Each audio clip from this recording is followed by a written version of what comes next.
We should have known something was wrong the moment we pulled up to the house. It was late afternoon, but the shadows around the property seemed deeper than they should have been, like the sunlight was afraid to touch it. My wife, Sarah, squeezed my hand. "It's just a house, Michael," she said, but I noticed she didn't let go. The listing had been perfect. 3 bedrooms, updated kitchen, hardwood floors throughout, and most importantly, within our budget. In this market, that alone should have been a red flag. But we were desperate. Our lease was up in 3 weeks. The realtor's car wasn't there yet. We were early. The house was a Victorian, pale yellow paint, peeling like dead skin, with dark windows that watched us approach. I peered through the windows, the old warped glass making the empty rooms ripple. That's when I saw her. A little girl standing in what must have been the living room, wearing a white dress, her hair hanging in front of her face. She wasn't moving. "Sarah," I called out. "I think someone's inside." But when I looked back, the room was empty. The realtor arrived then, a woman named Patricia with a smile that was too eager. She fumbled with the lockbox, her hands shaking. "Have you shown this house before?" Sarah asked. Patricia's smile faltered. "A few times. Owners are very motivated." The door swung open and cold air rushed out, carrying the smell of something old and rotten. The interior was worse.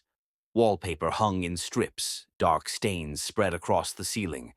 Our footsteps echoed too loudly in the empty space. Patricia stayed near the door. In the dining room, someone had scratched something into the wooden floor, but Patricia walked quickly past it.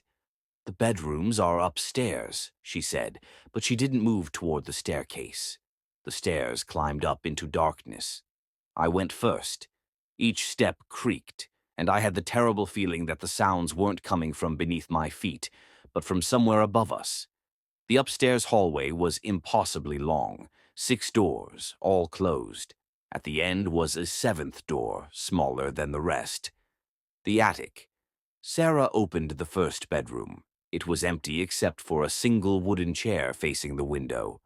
On the chair was a child's drawing. Sarah picked it up and the color drained from her face. "Michael." It was a picture of a man and woman standing in front of this house. Below it, in a child's handwriting, "Don't leave me alone."